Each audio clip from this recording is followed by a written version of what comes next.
Eu vou fazer o seguinte, eu vou ao vivo agora com a Maria Maciel, que está no Hospital Geral do Estado, aqui no bairro do Trapiche, para que ela possa nos trazer mais atualizações sobre o assunto e se o Conselho Tutelar já está tomando as medidas sobre a guarda da criança e se tem mais algumas informações importantes para a gente. Maria, é você, bom dia. Bom dia novamente, Wilson. Olha, eu começo falando um pouquinho sobre a situação dessa criança. Segundo o boletim médico aqui do HGE, o menino, ele está segue internado no Centro de Tratamento de Queimados. O estado de saúde dele é estável, né? Ele que chegou com várias queimaduras graves, né? Teve mais de 10% do corpo queimado. Agora não há ainda previsão de alta. A preocupação dos conselheiros tutelares da região, que estão aqui do meu lado, o Arildo e também o Beto, é com quem essa criança vai ficar, né? Já que a segurança dela é o que mais importa neste momento. Quem vai conversar comigo agora é o Arildo Alves, que é o conselheiro tutelar ali da região do Clima Bom, que esteve inclusive, né, com a criança no quarto, com a mãe. Como é que ele está, o estado de saúde? A gente tem esse boletim, mas vendo a criança, como é que ela está agora? Bom dia. Bom dia. A criança se encontra bem, encontra estável, graças a Deus. Está sendo medicada pela equipe do HGE, tirou todo o ferimento, hoje se encontra na carne viva por conta dos ferimentos, mas está sendo toda medicada com todo o devido cuidado que é necessário pelo hospital. Agora, o que vocês estão providenciando em relação agora às medidas, né? A segurança dela é importante, já que existe essa suspeita, então, dessa criança ter sofrido maus tratos. A gente foi procurado por uma tia paterna da criança, que, segundo a mãe, não existia essa família. Mas hoje no HGE se encontra 3 tias dessa criança. O HGE nos procurou para fazer a troca da mãe por outra pessoa, porque a mãe estava mantendo contato com o seu companheiro. Tudo que se passava no hospital, ela mantendo contato com o companheiro. Como ela já tinha conhecimento, a mãe, que a gente não ia deixar a criança, ia deixar com familiares. Devido à gravidade que toda a família da mãe tinha conhecimento dessa situação, a gente resolveu dar um termo de responsabilidade para a tia paterna. E vamos encaminhar o relatório amanhã de manhã para a Justiça com o termo de responsabilidade para a Justiça decidir com quem fica a criança. Com a mãe e com a família da tia, da família da mãe não vai ficar, por conta da negligência, tanto da família como da mãe. Esse pedido, então, ao juizado da infância é em relação ao período que ela sai daqui. Então, quando ela sair, agora já tem uma tia, mas quando ela sair, então, é provável então que ela fique, se assim a justiça decidir, com a família aí do pai da criança que é falecido. Temporariamente vai ficar com a família do pai. Nós, o colegiado da 7ª Região, estamos aplicando um termo de responsabilidade, que a tia é responsável por todos os danos que venham a ocorrer à criança até a justiça decidir. Porque como a mãe foi negligente, a criança foi queimada na segunda-feira, só veio procurar socorro por causa de uma denúncia, imagina essa criança nesse convívio onde aconteceu essa situação, que toda a família sabia do ocorrido numa providência. Pelo menos na casa dessa tia ela vai estar bem cuidada, vai estar em segurança. Vai sim, com certeza. Deixamos a tia lá quando viu a criança se derramando em lágrimas, chorando, se desesperou. A gente pediu para ela ter calma, para não afetar a criança, abalar a psicológica da criança. Mas, graças a Deus, apareceu essa tia, essa família do pai, que essa criança vai ficar em segurança nessa casa, distante do ambiente que aconteceu essas lesões na criança. Essas tias não tinham contato com a família, com a criança, não conviviam? Segundo a tia, sim. Tinham feito um plano de saúde para a criança, mandou a mãe fazer uma poupança para fazer para a criança, mas essa mãe se afastou dessa família e a família veio ter contato agora por via da mídia a consciência com essa criança. Eles ficaram sabendo do ocorrido e quiseram então pedir a guarda pelo menos temporária aí da criança. Não aguarda quem der a justiça. Nós temos a prerrogativa de aplicar a medida protetiva, que é nesse caso essa criança. Se essa criança está nesse ambiente que aconteceu esse fato, essa criança não vai retornar para lá, vai retornar para essa família que apareceu hoje. E aí a juíza é quem vai decidir com quem fica. Nós, do Conselho Tutelar, vamos emitir um relatório pedindo a destituição do poder familiar dessa mãe, que pela negligência e omissão dela. Agora, a Justiça também deve fazer todo um acompanhamento, né? O serviço social também, assistente social, para avaliar também a questão dessas tias, dessa família que vai cuidar dessa criança daqui para frente.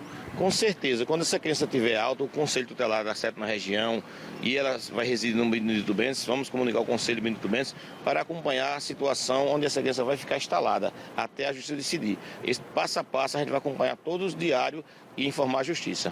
Há a suspeita ainda de que a criança teria sido vítima de abuso sexual, né? Já foi marcado aí para fazer a coleta desse material, um perito do ML vai se deslocar até aqui o HGE, é isso que vai acontecer?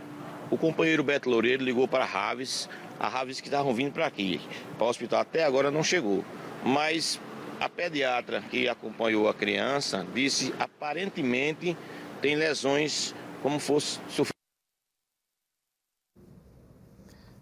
Nós perdemos. Suspeita de abuso. Então essa coleta vai ser feita aqui, né?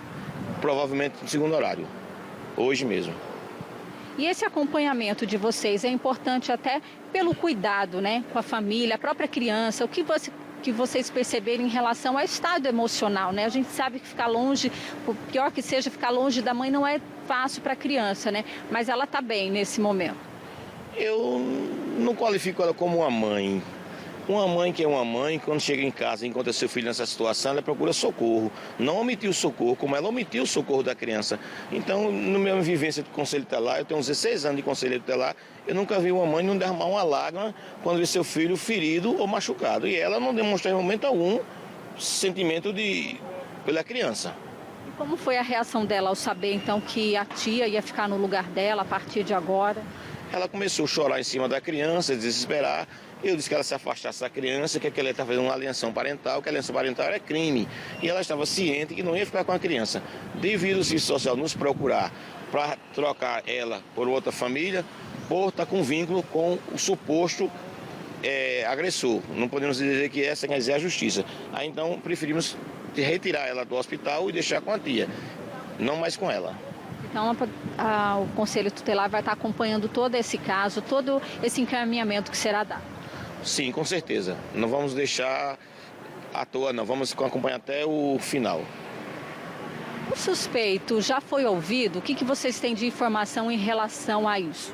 Chegou ao nosso conhecimento que no mesmo dia, a avó da mãe foi com esse suspeito para a delegacia.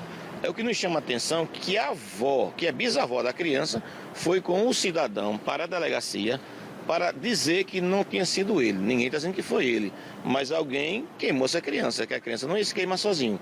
Então a gente pede à justiça que acelere essa situação, que a sociedade saiba quem foi e dê uma resposta imediata, que a criança é quem está sofrendo. Quem fez não está sofrendo, mas a criança está sofrendo a situação e está com o corpo queimado, sentindo muitas dores. Obrigada, então, Arildo, pelas informações e por esse trabalho, né, feito aí junto à família, sempre essa preocupação maior com a criança, com a vítima. Então, esse caso, ele está sendo investigado, né, e num primeiro momento, esse suspeito, o pai, também a mãe e outras pessoas, a avó, foram ouvidos na delegacia, para onde foram levados aí após uma denúncia de que a criança havia sido queimada. Agora, quem assume essa investigação é a Delegacia Especial de Crimes contra Crianças e Adolescentes. E aí a gente vai ter, então, a apuração de todo esse caso para saber se realmente se trata de um acidente doméstico ou houve mesmo maus tratos contra essa criança. Só essas investigações, esse inquérito, né, que já foi aberto, é que vai poder trazer, então, essas respostas. E a gente continua aqui acompanhando todo esse caso. É com você, Wilson. Muito bem, Maria, muito obrigado. Agradeço também ao Arildo, conselheiro tutelar, com as explicações importantes. Veja que até ele mesmo que conhece de perto essas ocorrências que são corriqueiras no conselho tutelar, ele vendo que a mãe, em todo momento, tendo contato com o companheiro, que até então é o primeiro suspeito, né? Não há ainda confirmação, suspeito dos maus tratos, porque ela saía para trabalhar, como foi dito por ela mesma, né? E ele ficava com a criança. Ela conheceu esse rapaz, esse companheiro, há 3 meses e estava morando com ele há 1 mês. Como é que você, como mãe, deixa uma pessoa que se conhece há pouco tempo tomar conta do seu filho? E como disse o próprio Arildo, o próprio conselheiro, ao chegar em casa, você encontrar o seu filho machucado, seja o que for, mesmo que tenha sido um acidente, a primeira coisa que tem que fazer é perguntar à pessoa que está lá, o que aconteceu com ele? Não, se queimou, mas como se queimou? Vamos levar ele agora.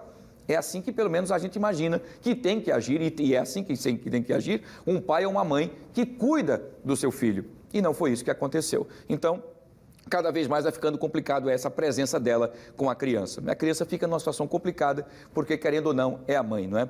Maria, você volta daqui a pouquinho com mais detalhes e mais informações. Nós vamos continuar acompanhando de perto esses detalhes e também esses indícios. O sinal acabou cortando na hora em que o Arildo ia falar, que a pediatra percebeu que havia alguns machucados, inclusive algumas lesões no bumbum da criança e muito mais, mas aí somente com um laudo preciso, né, de conjunção carnal é que vai detectar realmente se houve abuso sexual e outras coisas mais. Nós vamos continuar acompanhando de perto todos os detalhes e vamos trazer para vocês.